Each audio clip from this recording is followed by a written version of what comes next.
Assalamualaikum warahmatullahi wabarakatuh. Kembali lagi bersama saya Anissa Kindi. Sekarang kita akan membahas bagaimana menjawab langkah terakhir dari observasi kinerja, yaitu langkah tindak lanjut. Di sini saya akan memberikan referensi jawaban untuk jawaban dari tindak lanjut. Kemudian Bapak Ibu bisa mengunduh format jawabannya itu di kolom deskripsi di bawah ini. Pertama, seperti biasa, Bapak Ibu harus membuka PMM baik itu di handphone ataupun di laptop. Kemudian mengklik dari pengelolaan kinerja. Setelah itu, Bapak Ibu ke bagian guru, diklik dan klik sebagai pegawai. Kemudian, Bapak Ibu lihat praktik kinerja di bawah ini. Kemudian Bapak Ibu dapat mengklik cek praktik kinerja sudah berapa persen. Kalau 75% berarti tinggal tahap terakhir, yaitu mengisi bagian tindak lanjut. Kita klik cek praktik kinerja. Kemudian ada beberapa hal yang harus Bapak Ibu perhatikan saat mengisi pembinaan kinerja, yaitu isi dokumen refleksi tindak lanjut. Karena di sini Bapak Ibu akan mengisi dari pilihan-pilihan belajar yang sudah Bapak isi di langkah sebelumnya. Di sini Bapak Ibu harus memperhatikan tujuan tindak lanjut.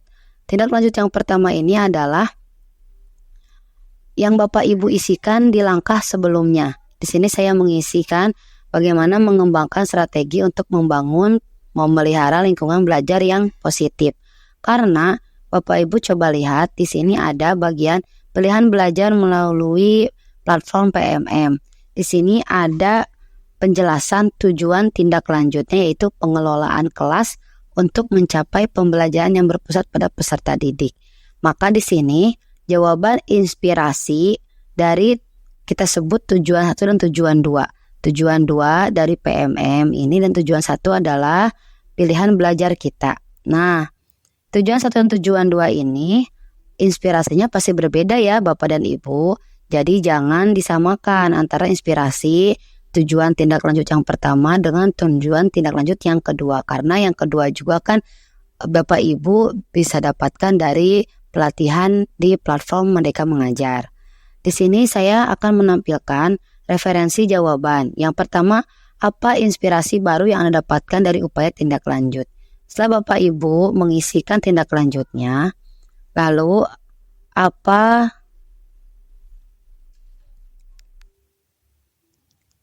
yang pertama di sini kan sudah saya perlihatkan mengembangkan strategi untuk membangun dan memelihara lingkungan belajar yang positif, itu untuk tujuan ke-1.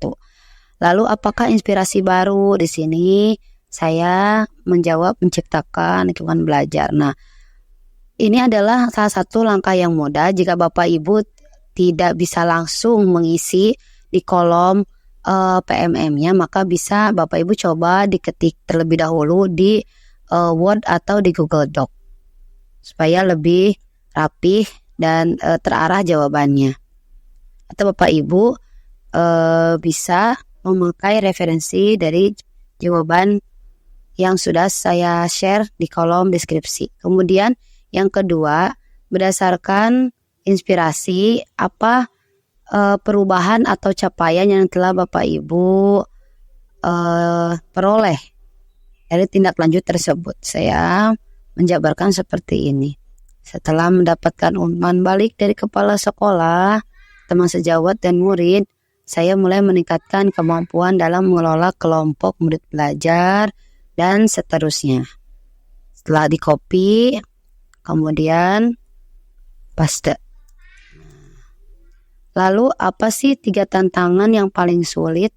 Di sini saya mencantumkan yaitu dari mengalami kesulitan dalam menciptakan pembelajaran atraktif, sulit konsisten dengan pembelajaran yang menyenangkan, atau sulit membangun semangat berubah yang lebih baik. Kita copy kemudian paste. Nah, di situ.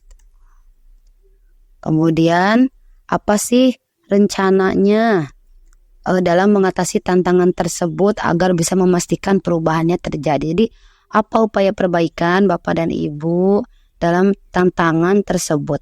Nah, yaitu saya menjawab di sini melakukan diskusi, meminta saran dari kepala sekolah, teman sejawat, dan disimulasikan kembali dalam komunitas belajar. Gitu. Selanjutnya, paste. Nah, ini kan jauh lebih mudah ya, Bapak dan Ibu.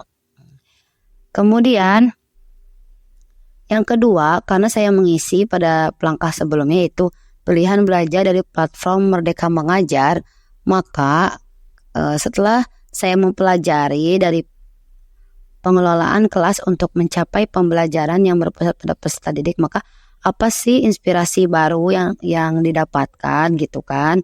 Nah, ini jangan disamakan ya Bapak Ibu dengan yang pertama karena berbeda konteks tujuan tindak lanjutnya saja pun berbeda. Di sini saya coba menjawab, saya lebih memahami tentang pengelolaan kelas dalam mencapai pembelajaran yang bermakna dan berpusat pada peserta didik. Nah, tinggal copy, kemudian paste. Lalu pertanyaan kedua, yang kedua yaitu capaian. Jadi inspirasi apa sih yang Bapak Ibu dapatkan gitu? Yaitu setelah mendapatkan inspirasi, saya lebih baik lagi dalam melaksanakan pembelajaran yang berpihak pada murid. Tinggal di copy, kemudian saya paste. Juga dicek lagi ya Bapak Ibu penulisannya, barangkali ada yang tulisannya kurang kayak gini nih, pembelajaran, kita ganti pembelajaran. Oke, lanjut ke apa sih 3 tantangannya? Sama ya pada dasarnya pertanyaannya. 3 tantangannya yaitu dari tujuan tindak lanjut saya itu. Nah, ini saya sudah mencantumkan seperti saya coba kesulitan mengarahkan siswa dalam presentasi kelompok atau bisa juga disesuaikan dengan keadaan Bapak dan Ibu gitu. Kemudian bagaimana sih rencana Anda dalam mengatasi tantangan atau upayanya dari Bapak dan Ibu saat mengalami tantangan dari tujuan tindak lanjut tersebut? Nah, tinggal copy, kemudian paste. Setelah itu, Bapak Ibu cek kembali, khawatirnya ada yang belum tepat, gitu kan? Dari atas. Nah, sekali lagi, ini hanya inspirasi ya Bapak Ibu dan referensi. Kalau Bapak Ibu sudah punya jawabannya masing-masing, itu bisa tinggal langsung diisi di sini atau coba diisi terlebih dahulu di Word atau di Google Docs supaya lebih rapi lagi jawabannya. Seperti itu. Nah, setelah itu Bapak Ibu bisa langsung mengklik kumpulkan atau simpan draft. Kalau sudah yakin, Bapak Ibu bisa langsung klik kumpulkan. Kemudian centang saya mengerti bahwa isi dokumen dapat diubah selama belum dinilai. Kemudian kumpulkan. Nah, itu Bapak Ibu langkah atau cara pengerjaan dari langkah tindak lanjut. Tinggal kita menunggu bagaimana penilaian dari atasan kita. Mungkin itu yang dapat saya sampaikan. Mohon maaf jika ada perkataan yang kurang berkenan. Wabillahi taufiq wal hidayah. Wassalamualaikum warahmatullahi wabarakatuh.